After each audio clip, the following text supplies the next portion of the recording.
Hay soluciones para países ricos y hay soluciones para países pobres. Bien. Nuestro país es un país pobre, tenemos un 40% de pobreza y los números no son tan fáciles de analizar como tomar y rápidamente decir cosas. Yo les podría decir números muy distintos asumiendo que son ciertos. La mortalidad en China parece ser del 2%.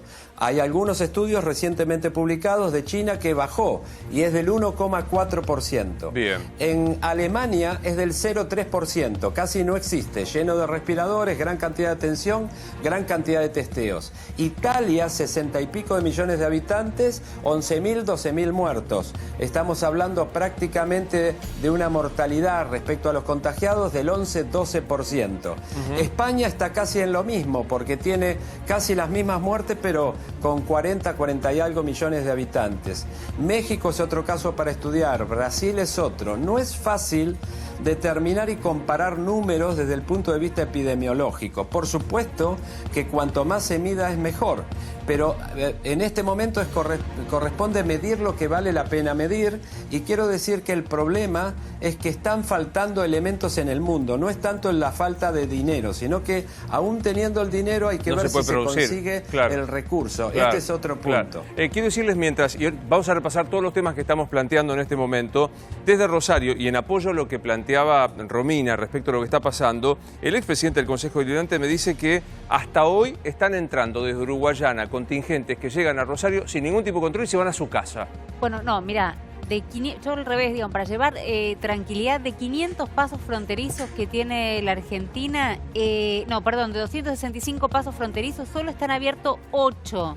De esos 8 son los que tienen, insisto una vez más, personal sanitario. Lo estará, realmente no sé porque no estoy en el lugar, digamos. Obviamente. Es lo que manifiesta el decreto y lo que dicen las autoridades. Si vos de 265, yo llevaría tranquilidad, cerraste, dejaste abiertos solamente 8 para poder poner personal, gendarmes en la frontera y personal de sanidad que lo pueda seguir, esto no es un colador, no es que están entrando abiertos. Y desde Ezeiza tampoco. Acá la discusión que me parece que en algún momento hay que dar, no sé si es Rossetti lo debe saber, es si Ezeiza, tomaron la decisión de cerrar tarde Ezeiza. Sí, Javi, vas a decir. El tema acá es qué se hace con la gente que viene del exterior y no tiene síntomas. Estos puestos sanitarios lo que detectan es el síntoma. Si tiene fiebre, si tiene tos. Hay un seguimiento durante la cuarentena. Sí, está bien. Pero lo que está pasando, que no hay unificación de protocolo en el orden nacional, es que diferentes distritos deciden, bueno, en Rosario, el que entra por Uruguayana de Brasil, vas a la provincia de Santa Fe y lo controlan en su domicilio. Y hay que ver si hay capacidad de control. Déjame comparar con lo que pasa en Estados Unidos con Adrián. Se suma Cristian Martin desde Londres. Gracias, Cristian, por estar con nosotros. ¿Qué pasa con la gente, Adrián, que si es que puede llegar a los Estados Unidos, que entra por aeropuertos o por la vía que sea? ¿Cómo se reacciona en Estados Unidos? Bueno, prácticamente ya no se puede entrar si no se trata de un viaje esencial o si no está haciendo comercio, es decir, entran camiones desde México, desde la frontera con México, o también a través de Canadá. Se hacen testeos del conductor, de las personas, de los operarios, que tienen que mantener distancia social también, y tienen que, por supuesto, no tener síntomas de coronavirus. Pero sí, todavía hay vuelos charters que se están haciendo para repatriar a los cerca de 35.000 ahora estadounidenses y residentes aquí en los Estados Unidos que quedaron varados en el exterior. También tenemos el caso de uno de los cruceros que vino de la Argentina y que llegó hoy a Florida, donde murieron 4 personas víctimas de coronavirus y donde hay varios pacientes también que dieron positivo, eran 19 originalmente, algunos de ellos se curaron y que no querían dejar bajar porque no eran residentes la mayoría de ellos aquí en los Estados Unidos. Hubo todo un tema muy fuerte con eso. Ahora ya está, hoy llegaron. Cristian, ¿qué pasa en Gran Bretaña con si es que llegan vuelos, si es que llegan ferries o naves a Gran Bretaña? ¿Cómo se reacciona? Hola Luis, y casi las 4 de la mañana acá. Mira, el programa se llama Animales Sueltos. Acá, las manadas de zorros son cada vez más grandes. Estamos hace 2 semanas con esta cobertura empezaron de a 2, de a 3, acaban de pasar 7, uno nos hizo pis en la luz, los animales se están volviendo a las ciudades, realmente tremendo. El aeropuerto de Heathrow, que es el aeropuerto internacional con más tráfico en el mundo, tiene vuelos limitados. El segundo, Gatwick, ya está cerrado y se prevé tenerlo en stand-by, tal vez para usarlo de morgue. Hay un vuelo que hoy va a salir desde Frankfurt en horas, Alemania, con 160 argentinos, organizado por el consulado británico acá, porque ya no hay más vuelos directos entre el Reino Unido y Argentina. Está haciendo todo lo que puede el consulado para los 600 argentinos varados acá en el Reino Unido.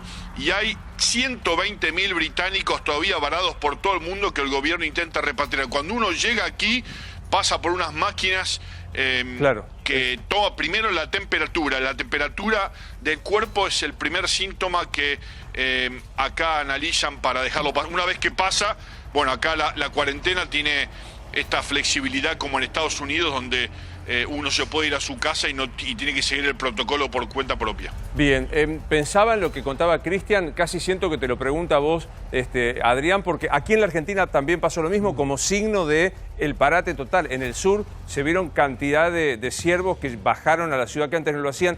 Este fenómeno de naturaleza, incluso de ecosistema más limpio, mejor oxígeno en el ambiente, ¿esto está pasando en Estados Unidos, Adrián? Sí, por supuesto. Acá hay ciervos, hay ardillas, yo vivo incluso en un bosque, se ve mucho más tránsito de todo tipo de animales, pero se pone peligroso, ¿sabés dónde? Por ejemplo, en Baltimore hubo ya denuncias a las sociedades, digamos, a las empresas exterminadoras, porque empezaron a aparecer ratas por doquier. ¿Esto por qué? Esto porque los restaurantes cerraron al público y ya no producen más restos de comida. La comida la entregan por delivery, entonces ya no tienen las típicas bolsas de basuras que se ven acumuladas siempre en Nueva York, en Washington, también en Baltimore, pero en Baltimore más que en ningún otro lado, y empezaron a salir de día, desesperadas, y van hacia las casas de la gente, ¿no? En busca de la comida que perdieron en los restaurantes que ya están cerrados. Sí. Muchos de ellos quebraron definitivamente, ¿no? Y sin embargo, los especialistas en roedores dicen que lo primero que hacen las ratas es comerse entre ellas, que no hay que preocuparse, que le tienen miedo a la gente de día y que si viene una, que se viene encima como mucho que la pateen. Esos Gustavo, son los consejos que dan. Sí, Gustavo. Una pregunta para Cristian. Hoy creo que el Financial Times habla de aumentos en los precios de los alimentos de 1% en esta última semana, lo cual desde Argentina parecería algo muy modesto, pero para una economía tan estable como la de Inglaterra parece algo mucho más movilizante. ¿Es así? Sí, casi no se percibe realmente. Acá hay un modelo económico en cuanto al comercio por ahí parecido en Estados Unidos, y 1% la verdad que no es nada así. Hubo precios que han subido como el papel higiénico, que ya se restableció. Fue la locura de hace 2 semanas, pero realmente no se siente. Acá la preocupación está centrada en la cantidad de muertos, y por ahí en estos días no tanto en lo que es la economía. El gobierno ya destinó 350 billones de libras esterlinas para ayudar a los comercios, a los empleados, pero la cantidad de muertos que hubo hoy, 569, que es un récord desde que empezó la pandemia, con casi 3.000 muertos en total y 33.000 contaminados, realmente preocupa muchísimo a Gran Bretaña. Bien, yo no sé si puedo complicarlo al director, porque me gustaría, a propósito de este aumento del 1% que traía Marangoni y el desabastecimiento que planteaba Cristian, mostrar unas placas que ha traído Gustavo sobre qué está pasando con los precios en la Argentina. Yo insisto, hoy se decretó la importación libre de todos los alcoholes para poder fabricar alcohol en gel y el alcohol común al 70%, porque no lo hay.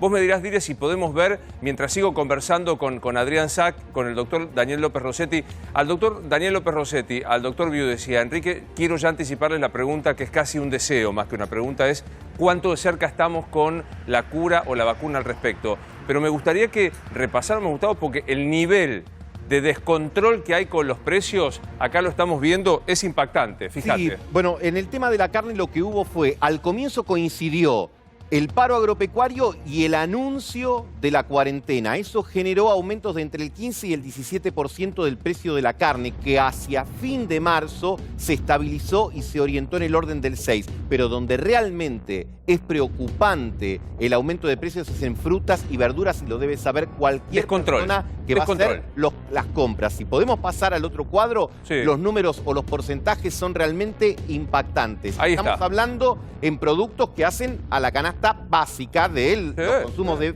frutas frescas o verduras. 243% los zapallitos, 100% el tomate, 150% las bananas, casi 100% las naranjas, 75% la papa. Esto no se explica por cuestiones estacionales. ¿Por qué se explica? Esto se explica, obviamente, hay una presión muy fuerte de la demanda y evidentemente también acá ya hay un fenómeno especulativo en el medio. Hay además una amplia franja de comercialización no registrada, con pocos controles, y evidentemente se dan estas circunstancias. En el ámbito de la carne, insisto, el punta a punta el aumento terminó siendo de 6% y la oferta está garantizada porque hay mucha entrada de animales en Liniers. Pero en todo lo que tiene que ver con frutas, y te puedo asegurar que algunos de los consumidores que estén viendo el programa pueden atestiguar que los aumentos aún son superiores a los porcentajes que estamos viendo ahí. Adrián, esto por supuesto en los Estados Unidos es inexistente, o me equivoco, este tema de aumentos desmedidos de precios en medio de la crisis de la pandemia.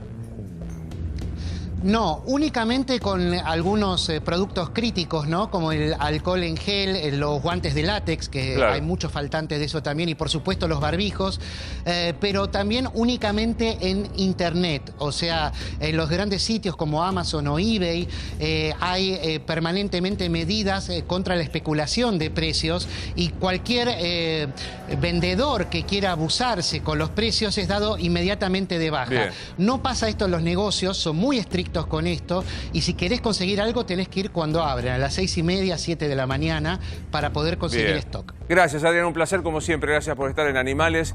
Doc, es una pregunta más de deseo. ¿Cuándo? ¿La cura o la vacuna para prevenir, como hoy nos vacunamos contra la gripe A? Bueno, voy a ir en dos partes. La vacuna es lo más alejado que veo. Una buena vacuna, todos los especialistas en vacunas, los infectólogos hablan de 12 meses a 18 meses, o sea que para este invierno es casi un hecho que no lo vamos a tener. Y con respecto a los fármacos, la Argentina forma parte de uno de los países que está haciendo trabajos prospectivos interesantes con dos grupos básicamente, los que tratan de matar al virus, que son antivirales, que hay dos o pueden haber tres, y la famosa hidroxicloroquina o cloroquina, que sería un desinflamador, pero también podría tener un efecto antirreplicador del virus. Eso está en proceso, se están haciendo trabajos multicéntricos, la Argentina participa de uno de ellos, pero van a ser cortos, o sea que en 2 o 3 semanas vamos a tener resultados y creo que podrían ser alentadores. Muchas gracias, muy amables por haber venido. Perdón. Un segundo, voy a despedirme de Cristian. Martín, gracias por estar desde Londres. Gracias a Luis Juez también, como siempre, por tu participación. Un gran abrazo para Milagros. Y me despido de Daniel López Rossetti. No sé si se me quedó congelada la imagen. Sí, tengo la impresión que quedó absolutamente... Ahí estás. Solo para despedirte con esta pregunta de 60 segundos esperanzado a Daniel. ¿Cuándo la cura o cuándo la prevención o las dos cosas? Dos cosas. La vacuna, como dijo el colega, aproximadamente entre un año y medio. No la tenemos para este invierno. Esperemos que esté para el invierno del hemisferio norte, el próximo invierno. Y si no es así, estará para nuestro próximo invierno. Y la cura, estamos ensayando todo lo que los terapistas tienen en la mesa.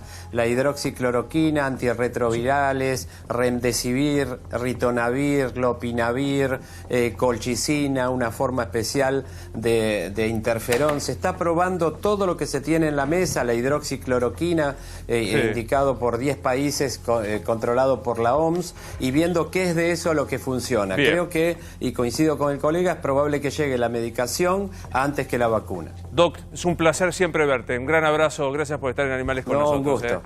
Había información que habíamos dado sobre 2 personas jóvenes que habían fallecido en la República Argentina. Javi, contame, por favor. Damos la precisión ahora. Hoy fallecieron un hombre de 41 años en La Matanza y una mujer de 46 en Campana.